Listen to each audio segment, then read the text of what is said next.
Assalamualaikum warahmatullahi wabarakatuh. Selanjutnya materi ketiga yakni integrasi manajemen sumber daya manusia. Integrasi adalah bertindak konsisten sesuai dengan kebijakan dan kode etik perusahaan, yaitu harus konsisten dengan apa yang sudah diterapkan di perusahaan maupun di lembaga pendidikan. Memiliki pemahaman dan keinginan untuk menyesuaikan diri dengan kebijakan dan etika tersebut dan bertindak secara konsisten walaupun sulit untuk melakukannya. Yaitu harus konsisten, harus dipatuhi, harus taat pada aturan atau etika yang sudah diputuskan oleh perusahaan maupun lembaga pendidikan. Adapun tujuan dari integrasi sendiri yaitu memanfaatkan karyawan agar bersedia bekerja keras, yaitu dengan adanya konsisten, karyawan mampu atau rela bekerja keras demi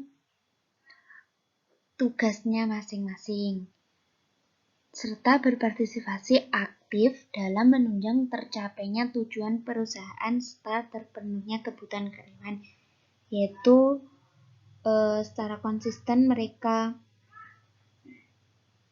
mampu melaksanakan tugasnya walaupun berat, tetapi mereka harus ataupun mampu melaksanakan tugasnya itu. Selain itu, tujuan integrasi sendiri yaitu menciptakan kerjasama yang baik dari masing-masing karyawan dan saling menguntungkan, yaitu agar mereka bekerja sama yang baik dan tidak membebankan satu sama lain. Adapun karakter dari integrasi yaitu ada 4. Pertama, akan menyadari bahwa hal-hal kecil itu penting, yaitu agar memiliki keunggulan integrasi, maka kita tidak boleh berbohong dalam hal kecil apapun, dan sebagai hasilnya nanti kita tidak akan tergoda dengan hal-hal yang lebih besar seperti kekuasaan, prestasi, ataupun kompensasi.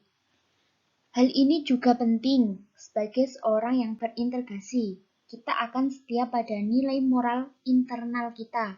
Bahkan bila itu tidak terjadi, berarti kita harus berhadapan dengan resiko kehilangan tempat ternyaman di dunia.